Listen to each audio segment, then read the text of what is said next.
I have one animal encounter which I will never ever forget.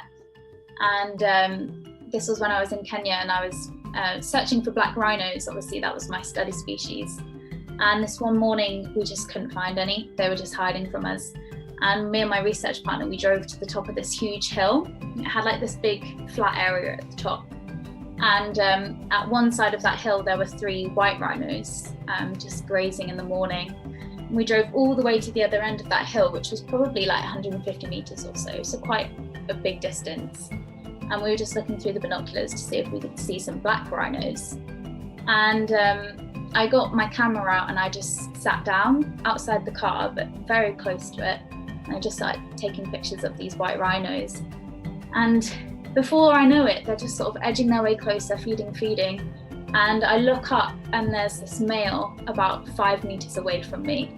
Just like, I'm sat on the floor, so I'm literally eye level with one of the biggest land animals in the world.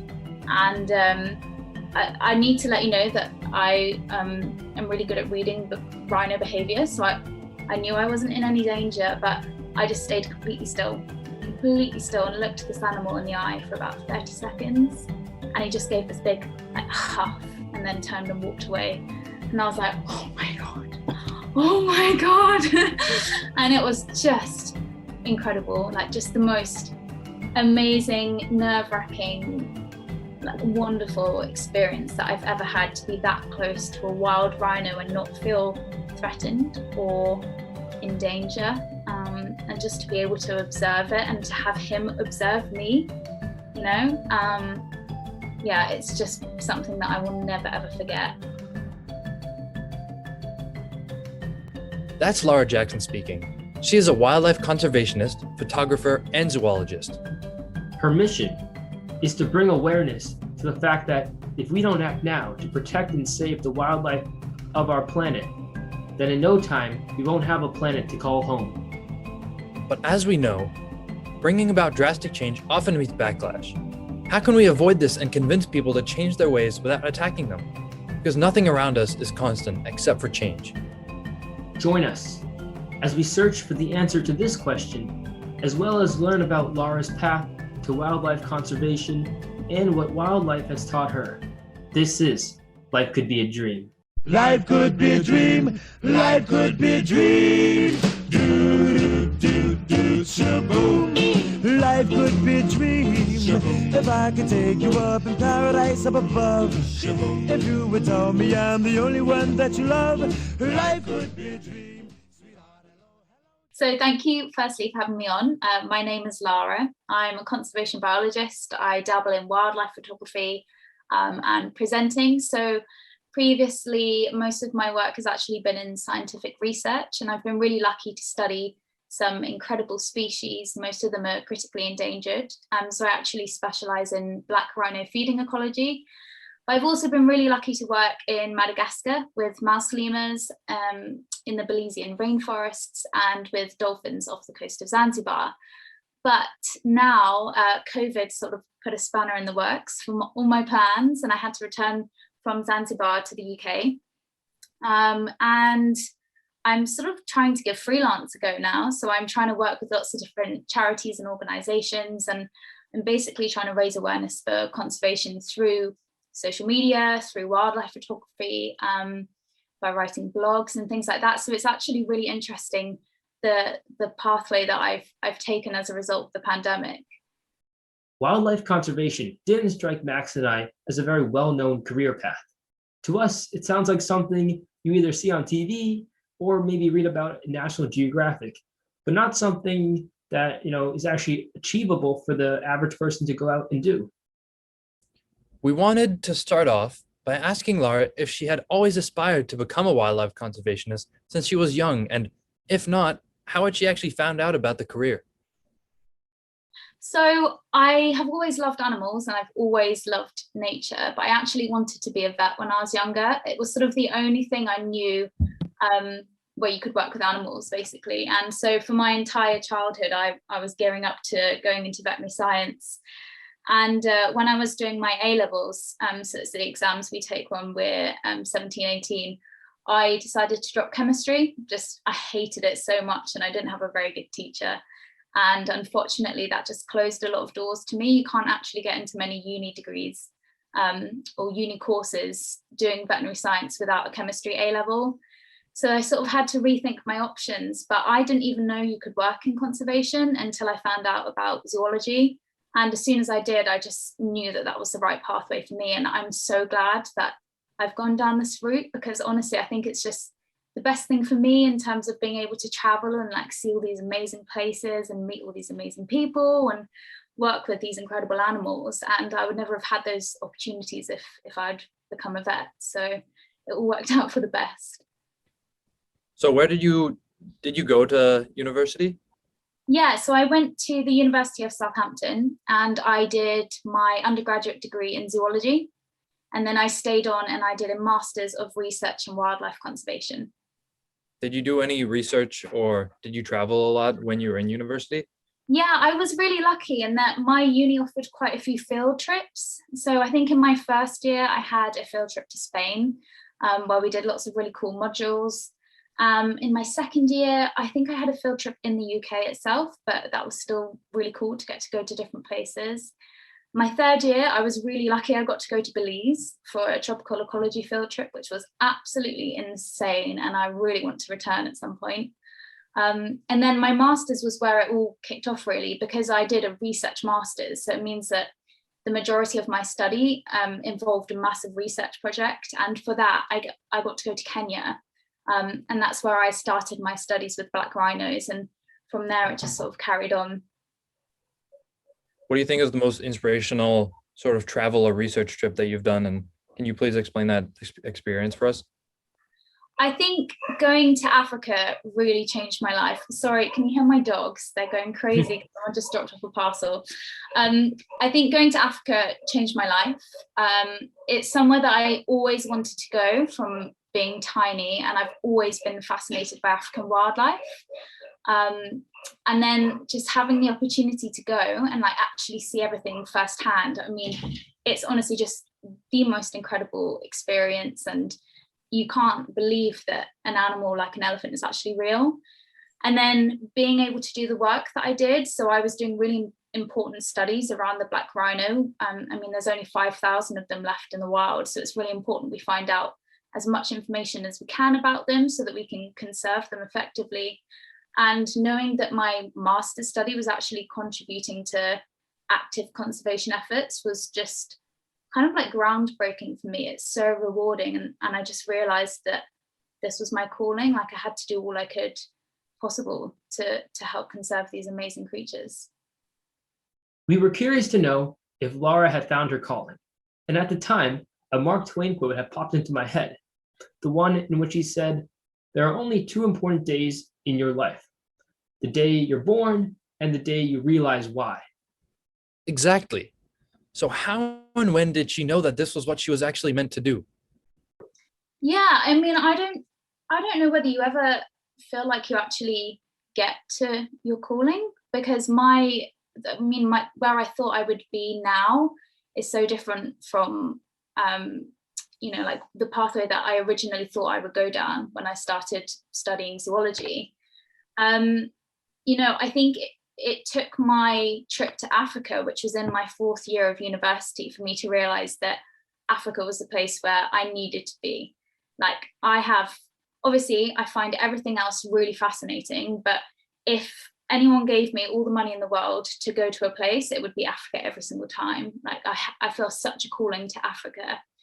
And then I think for me, working with rhinos, I think a lot of people have this affinity towards animals like elephants, because quite often in conservation or sort of in media, they're given these human characteristics that people get really attached to or feel like they can really relate to an elephant. But with rhinos, they're not really given the same attention in the media. And I feel like they're such beautiful, spectacular creatures. I mean, what a body they've got with their horns. Like, why is that even evolved? And I just think that they deserve as much media coverage and as much, effort from the public as something like an elephant does. So I think seeing that and realizing that using my voice, I could help animals which maybe don't receive the same attention, was a bit of a stepping stone. But, you know, from that point, I thought I was going to go into research full time. And I haven't, because my wildlife photography, you know, it was always a hobby on the side. It was just my camera that I took with me on my research trips, and I took photos of anything that I saw. And slowly that's becoming more of my career. And I feel like now is a place where I'm heading more to what I want to be, but I didn't know it at that point. So I think you're always just chasing that calling. I don't think you ever realize it. I think it changes depending on what you do. Yeah, I mean, me and Anuj, whoever we talk to them a lot about how they got to where they are. And it's never like, I wanted to do this since I was a kid, and this is what I did, and I did that my whole life. It's often either they went to university and they found their calling, or they went on trips and they found out more about themselves and what they wanted to do deep down. So yeah. That's really interesting. After hearing how she handles and deals with animals and the love she has for them, I wanted to know if her time spent with the animals had taught her anything about humans. After all, humans are also animals. I guess in terms of seeing the sort of destruction that we cause, I've maybe learned that humans are a pretty awful species. I mean, in Madagascar, so I went there for my undergrad dissertation, and I was studying mouse lemurs. And, you know, Madagascar is 2.7 times the size of the UK, and they've lost 90% of their primary forest. So there's hardly any forest they've got that hasn't been destroyed or hasn't been touched by humans, basically. And I've never seen, obviously you hear about deforestation all the time, right? I'm sure you guys have learned about that. And it takes you seeing it on such a massive scale to realize, like, oh my God, this is a huge problem, and it doesn't look like there's a solution. Like, how do we solve this? So I think it's that realization that, you know, the reaches of humanity go much further than you could ever have thought or imagined.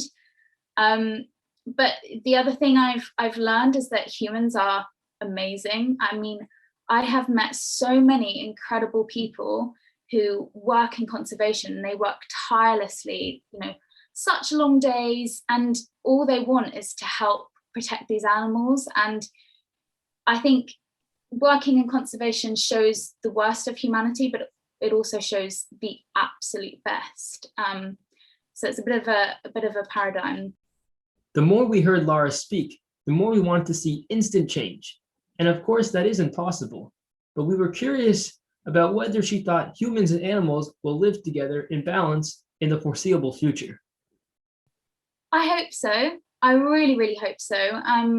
I think I couldn't even bear to think like what the world would be like if we carry on the way that we are, because there really wouldn't be much of a future for wildlife at all. I think that awareness is, people are slowly becoming more aware about the issues, but I don't think there's been enough change. Like, nothing's happening quickly enough. And I think for that, we really need to get all the governments on board, because, you know, it's great that people are going to supermarkets and trying to shop plastic free, but the point is that there's a limit to what you can actually do. Like, we need laws, and we need legislation to come in and be, you know, ban single-use plastics, because with things like that, there is a limit to what an individual can do. And I think unfortunately there's a lot of people who don't feel like they have to change because they can't feel the effects of something like climate change on themselves right now. And I think unfortunately it's going to take like a massive event for people to realize, whoa, climate change is happening. Like, we need to act quickly. We need to act now. So yeah, like, I hope so. I truly believe that humans are amazing. And, you know, there's so many incredible projects going on around the world. There's loads of reforestation projects and rewilding. You know, Singapore turned itself around, and they've now got some of the freshest waterways in the city, and otters have returned and things like that. So I do believe we can turn it around, but I think we need to tell more people, and we need to act faster than we are right now. What do you think is the first step to getting governments on board with this? Because I know not all of the time, but a lot of the time, conservation and economy often goes hand in hand. Like if you start saving more of the conservation, then the economy will go down. I'm not saying always, I'm sure there's more balance in that, but often the governments veer more towards the economy side. What do you think is the first step towards getting governments on board with the conservation? I think shouting loudly and not stopping. I think I think the thing is that, well, in my country, I can't speak for many others. I don't know the ins and outs of other countries, but the majority of people in power are people who have grown up quite wealthy and have gone to very posh schools, and just sort of chase money. And that's the way that it's always been. And the problem with governments and conservation historically is that they can't see the value that nature gives, but they can see the value of cutting down the forest so that they can build new houses. I think we need more people to shout about it, but I also think we need to attribute a monetary value to nature and all of the services that it gives us. I mean, the reality is that we are a species that lives in nature. Like, we need nature to survive. And nature provides us with so many services, like the production of fresh water, I mean, crop pollination. All of our pollinators help with agricultural crops and things like that. And I think, there was a study done in the US that estimated that all of the services we got from nature was like in the trillions of dollars every single year, like in the trillions. And if you got rid of all of that, that's how much we'd have to pay to replicate those services ourselves.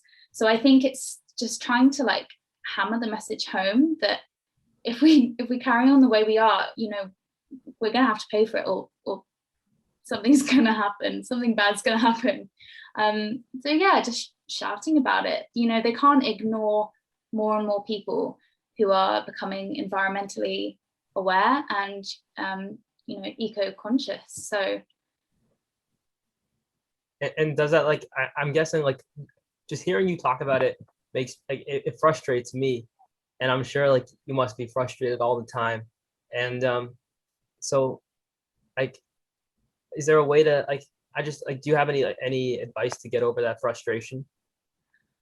I think just keep talking. There's so many things here in the UK which is really frustrating. I mean, I'm currently staying at my parents' house, which is just outside of London, and it's supposed to be in this green belt area, which was established 100 years ago or so, maybe even a bit more, so that London wouldn't sprawl out into the countryside. Like, you're not supposed to be able to build on a green belt area. And there's so many new housing developments going up. And obviously I completely understand, because people need places to live, but what's the point? The person that is always put at the bottom of the pile is nature. And it is really, really frustrating, but I think it gives me, but personally, it gives me more motivation to just keep talking and just keep telling people, like, do you know about this? Because it's not okay, and we should be lobbying the government to stop it. So I personally always find it motivating, because it just encourages me to fight harder. But I know that a lot of people get eco-anxiety, and that's the thing now, just because they feel so anxious that they can't do anything to stop all the bad things happening to the environment. So it is a bit of a tricky one. So I'm busy in my high school, I'm taking environmental science, a course, which is really eye-opening to a lot of things. But I remember one thing we talked about was one of the major issues, which is overpopulation. And I can't remember the exact date, but it was still many years before our population sort of gradually comes to a sort of evens out. But until then, we're going to be using more and more crops and more land and destroying more of environment, as long as there's more people on the earth that want to live and want that food. So until then, do you think it's ever going to come to a balance, or do you think we'll find ways to conserve the environment? I think yes, but I think people need to be prepared to make some kind of sacrifice. For example, when I went to uni, I was a meat eater, And I've always wanted to be vegetarian because I loved animals, right? And when I was younger, I used to have a real issue with eating a chicken if I'd seen it whole. Like I couldn't eat a chicken unless it had been cut up in front of me. So I always wanted to be vegetarian, but being a meat eater, like that's just, you ate meat, everyone eats meat, right? And when I went to uni, they teach you about the mass destruction that the meat industry causes to the environment. We're talking like mass scale deforestation, the emission of greenhouse gases, which is larger than the entire transportation sector. So that's airplanes, cars, boats. The meat industry causes more greenhouse gas emissions every year than that entire transportation sector, which is just mad. I mean, it just blew my mind. And I realized, I was studying conservation and I was telling my friends and family about all of this, and I was still eating meat, and I was like, that's not right. And I've now been vegetarian for 5 years. I'm not entirely vegan yet. I try to be vegan as much as I can, but it's just little stages. I find it hard enough to be vegetarian in Africa sometimes. They don't necessarily get it. So I don't feel like I can be vegan yet, because if I'm in Africa, it would just be nearly impossible. But I think the thing is, like, you have to make sacrifices, whether that's, just giving up meat 2 times a week. Great. You're actually helping to reduce the demand in an industry that causes such damage to the environment that it's actually crazy. I think that people aren't doing that yet. And it comes back to that thing that I mentioned earlier, where if you're not feeling the effects yourself, then you're less likely to act on it. And I think that people need to think forwards and realize that it's not even just about us, it's about all the future generations. And if we can't be selfless enough to give up something that's damaging to the environment once a week, twice a week, then what more is there to do? So I think yes, I think we can absolutely turn the tide and change this around, but I think everyone needs to make sacrifices. Yeah, I like what you said about like we're not feeling the effects, because especially here in America, there's a lot of racism these days, and also like there's about like there's a new topic now about like trans athletes and like whether they should be able to like to participate in sports or not. And at first I was like, especially with the trans athletes, I didn't really know like what side to take. I didn't really know much about it. And then I watched this video where this lawyer, his daughter is a trans person, and hearing his story about how he just wants his daughter to have a childhood and to play sports, and even though I don't even know them, but it's like you feel that connection, and now like I'm more informed and I can make a better decision. And it's the same thing with racism. I don't know, my philosophy on that is just to share your story as much as possible, and to make friends, because I feel like you're not going to be racist to someone that you actually know. And just like I feel like the people that are racist and the people that are like they don't want trans people to like participate in sports or don't believe in climate change, like those are the people that they haven't like they're not affected by it yet. And so like even though it's like I think it's like really frustrating at times to and even though it might feel like you're taking like the lower, or I don't know, like it's like you've kind of put your ego in the backseat a little, and just like and kind of talk to them on their level to like just make them understand. And I think doing that is like I think is more beneficial, because I think sometimes when people want to like see change, especially like in our high school, like Max and we go like I feel like everyone to do change, they just like and what you said, like shout louder, but it's just shout and not like any like purpose. And I feel like no one really like responds to shouting. No, I think you're right. It's shouting, but it's shouting with understanding. Like you're not going to have any change. I mean, the typical example is veganism, right? A lot of vegans have a really bad reputation, or veganism in general has just got an awful stigma attached to it. And I think that's because previously in the past, a lot of people have felt personally attacked by, by people who abstain from animal products, maybe going about it in the wrong way. But the point is, you have to just sit down and have a give and take conversation. Like, you have to both be willing to accept concessions in your arguments, or like at least listen to the other person. And that is the only way you're going to get change to happen. And it's the same with everything that you just spoke about. It's the same with racism.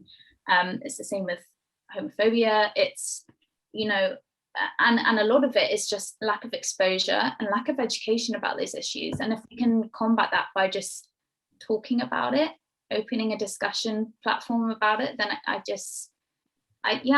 do believe we can change people's minds and opinions. And you're right. And, the more people that speak to you realize that you're a great guy, and like, hopefully if they did have any racist tendencies or opinions, they would change. Yeah, I think, and it's very prevalent with the ecology kind of thing, because I was born in South Africa, so I've been to the Kruger National Park, and for one thing, that really opened my eyes to all of the conservation that goes on and protecting animals and protecting wildlife. Because once you see animals in cages, I mean, you don't see much of it in the Kruger National Park because it's very nice and it's very open, but you just really don't want to see those animals in small cages, and you don't want to see them hunted, because once you do see that firsthand, like I'm sure you've seen a lot of, and if more people just go out and see nature, simple things like walking in your backyard, walking your dog, things like that, I think that just opens people's minds so much to how important it is to protect nature and protect wildlife. Because I think inclusion is key. A lot of conservation even now is typically white dominated, and it's typically male dominated, and yet some of the most successful conservation efforts are the ones that have sat down and involved all of the local communities, have employed them, have sat them down at the table to have conversations about what should be done here. You guys know the land best, like, what can we do there? And actually some of the most successful projects are the ones being run by locals, as it should be. I mean, it should not be the way that conservation is right now. And the reality is that you're not going to get anywhere without community inclusion. So I think inclusion is key, and just getting as many people involved. Obviously, if you're involved, you're going to want to protect something, right? Rather than just being on the outside. And I think that's one of the most interesting things about Africa, because in most African countries, the children that grow up there have never seen a rhino, or they've never seen an elephant, because typically these reserves are places that tourists go. It's really hard to get into a reserve unless you've grown up on the boundary of it. A, because it's expensive, and B, just having that lack of access. So it's not surprising that people don't form this connection with the animal. How can you expect a child to form any type of emotional connection to an elephant if they've never seen one, and all they've seen are rich people that they cannot relate to, just driving through their village, seeing all the animals and going home without having any interaction with them. So education, inclusion, conversations with everyone, involving everyone equally, I think is the key to conservation. At this point, we wanted to shift our line of questioning and ask Lara more of a philosophical question. We wanted to know if she has ever felt a connection with a wild animal, especially during the times she looked an animal in the eyes and felt as though she shared a moment with the animal. We asked this question hoping for an answer somewhere along the lines of, Free Willy, where, she gained the trust of another animal and over time formed a bond. But here's what she said instead. I think it's a really interesting question. And personally, I try to stay away from saying that I formed any type of bond with an animal. I think a lot of photographers and even some conservationists fall into the trap of saying, I gained the animal's trust, which I don't really think you should ever say. Me personally, I feel a deep level of connection with these animals, but that is purely my appreciation for them. And the determination that I feel to protect them because of everything that we've done.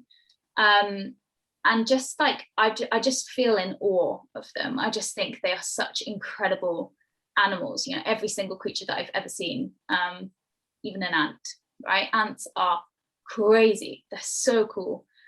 But I would be hesitant to say that I've like formed any particular bond, because these are wild animals, you know, they're not a domesticated animal like my dog, who I definitely feel like I've got a really strong bond with. Maybe there are cases of human wildlife interactions where there's something deeper, but I would just be hesitant to say that, if that makes sense. Knowing that there is animal cruelty and species endangerment due to hunting and other advantages humans get from animals, I was curious to hear if she had experienced something similar to this firsthand that aggravated her and caused her distress. I think, I've been really lucky to never witness firsthand something like terrible. When I was in Kenya and when I was researching rhinos, the next reserve over had 3 rhinos poached in one night.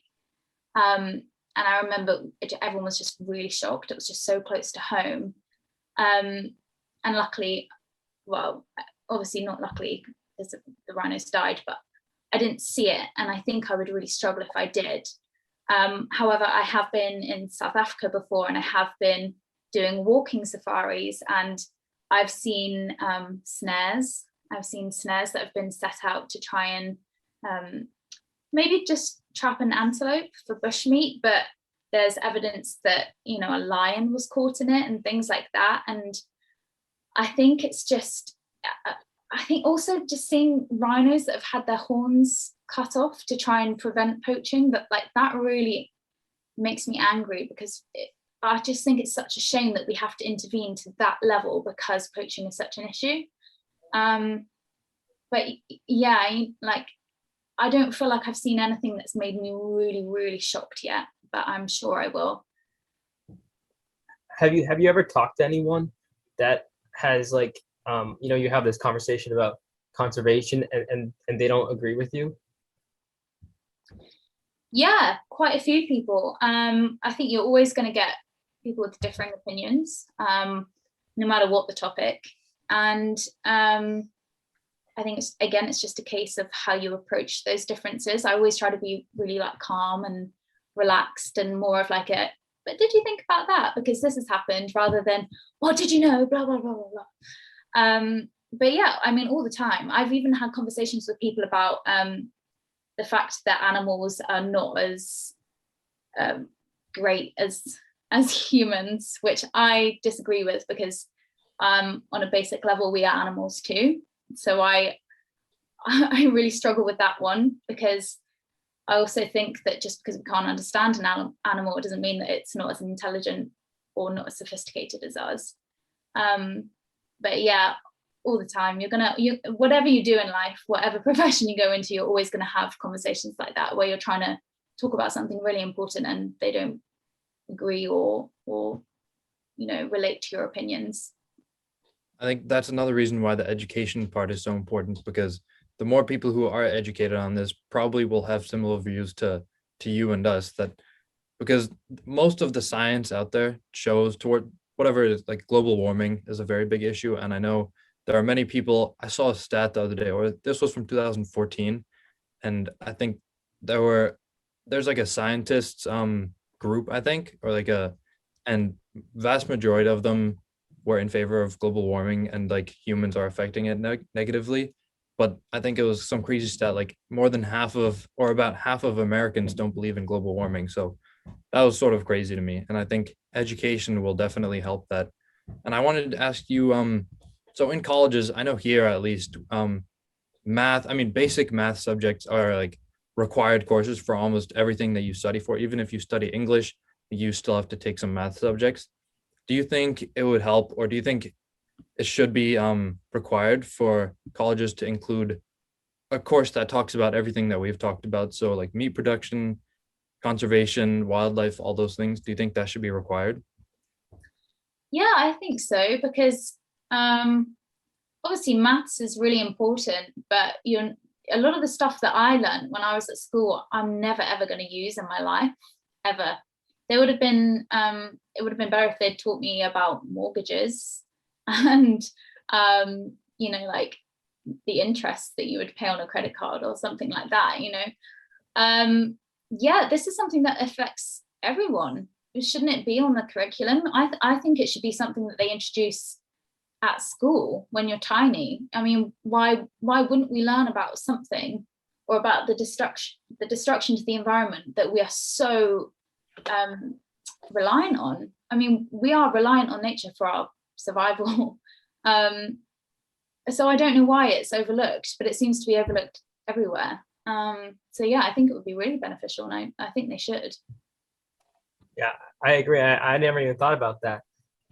But yeah, I think there's a lot of classes that we should have that we don't really have. Like we have like health class and stuff like that, but even more. And I agree with that.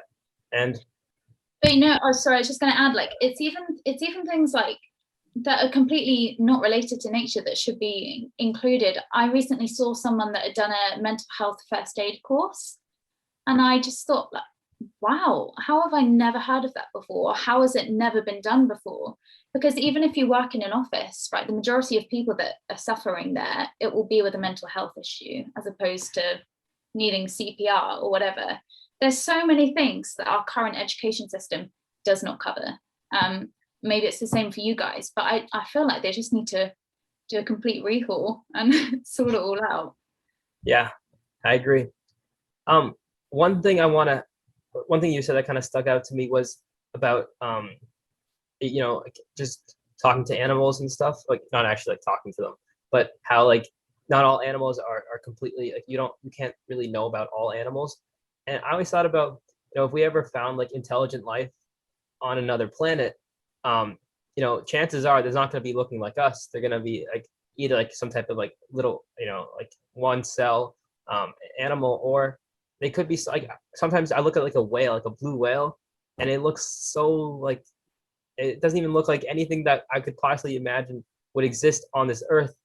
And like, do you feel that way too? Like how there's just still so much like next to us, like even like the squirrels and deers outside, like there's so much around us that we have no idea about.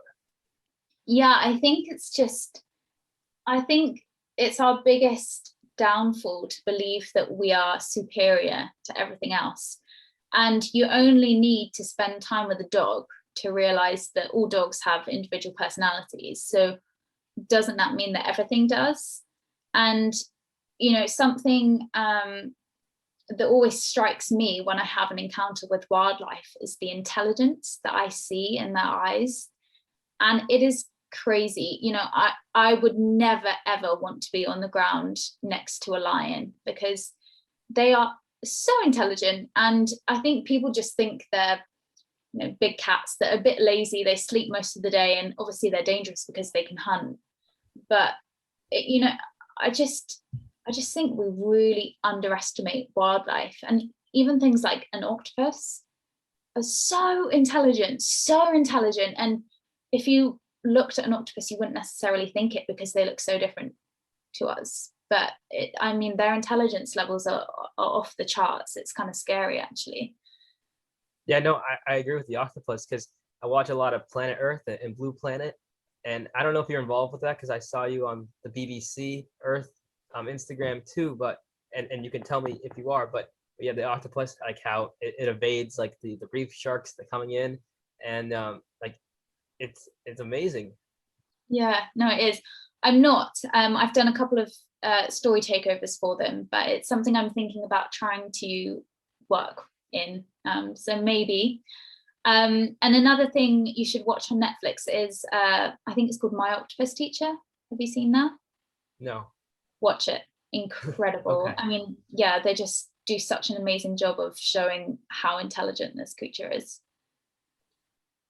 Yeah, that's really, I saw my parents I don't know if it was on Netflix, but they watched, I forget who it was as well, but they watched a documentary of this guy who was like an octopus whisperer, and he spent like all day every day diving down into the oceans and inspecting octopuses and doing research on them. And they said it was really, really amazing, and they recommended it to me. So I still haven't checked it out, but octopuses definitely seem like one of the most interesting animals out there. And I also want to ask you, have you ever thought about teaching, like teaching a class or teaching a university about this topic? I have taught, but not necessarily in the way that you'd think. When I was in South Africa, I was working for a company that gets school students over, and we basically do wildlife conservation with them, like scientific research. So I've taught lots of students from all around the world doing that, but it was just a short-term placement.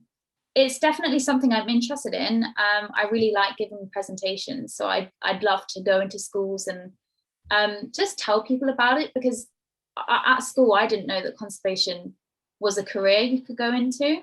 So it's something that I feel passionately about, sharing the word and making sure that people know those options, because I feel like when you're younger, all you hear about is being a doctor, a lawyer, a vet, or that's kind of it, isn't it? It's those three big pillars. And I just feel like if I'd known about conservation before I got to uni, then I would have done so much more sooner. So in that sense, yeah, like I'd love to go and give talks, and teaching is maybe something that I would be interested in doing a little bit later on. Was like going to Africa and going to all these different countries, would you consider that was like inside, like was that something you were like okay with, or was it like, oh, that's way outside my I'm not comfortable with that, but I did it and like wow. I always wanted to travel. My first big trip away from home, and my first trip to a third world country, was to Madagascar. And that was really nerve-wracking, because I was going to be based in this forest for 6 weeks without any phone reception, without Wi-Fi. Like there literally was no phone reception. There was no Wi-Fi. I was in the middle of a forest for 6 weeks. And I remember being so nervous about that. It's really scary going away by yourself for the first time, and to then know that you can't even contact home if you want to. I was a bit worried. But as soon as I got there, everything felt so right. And all my worries, all my nerves just out the window, and I just loved it. I loved being completely immersed in nature. I actually loved not looking at my phone at all for 6 weeks. I think I charged it 3 times when I was there, because I just wasn't using it. And yeah, just meeting the people from the local communities. They are so amazing. And yeah, what if you're ever doing something new, you're going to be nervous and feel apprehensive about it. But I think 9 times out of 10, it's going to deliver even more than what we thought it would. So if anyone's feeling nervous about a trip or taking a leap into the unknown, just do it.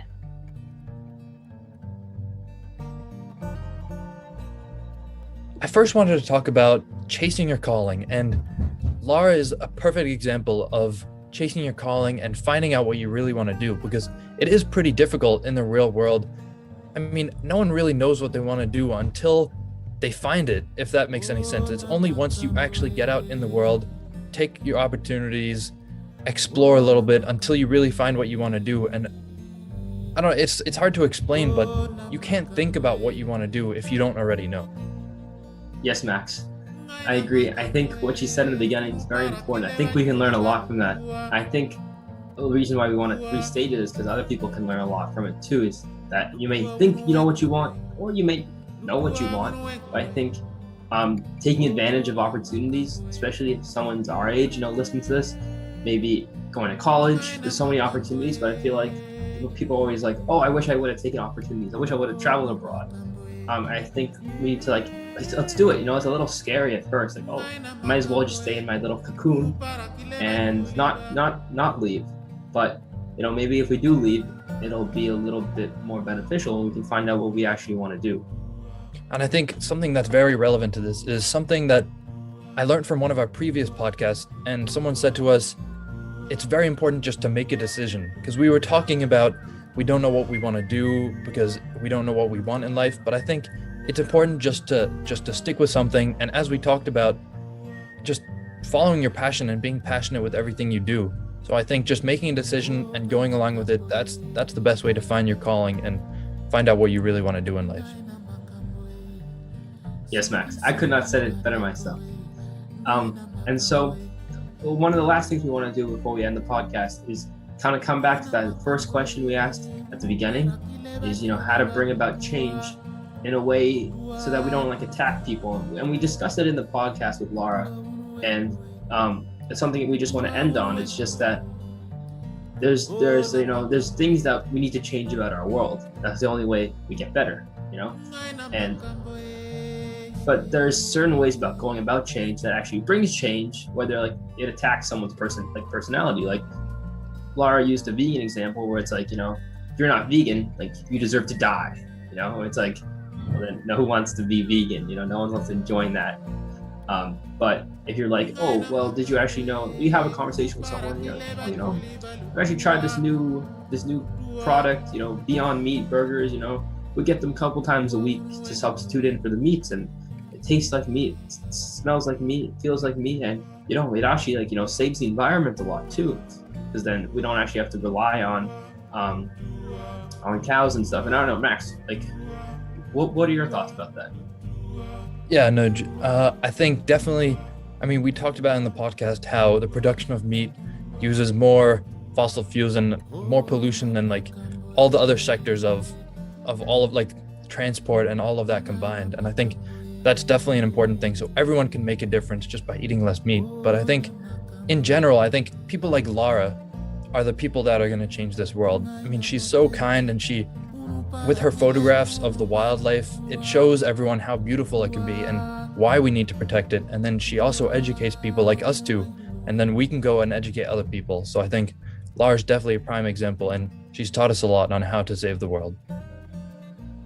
That's true, Max.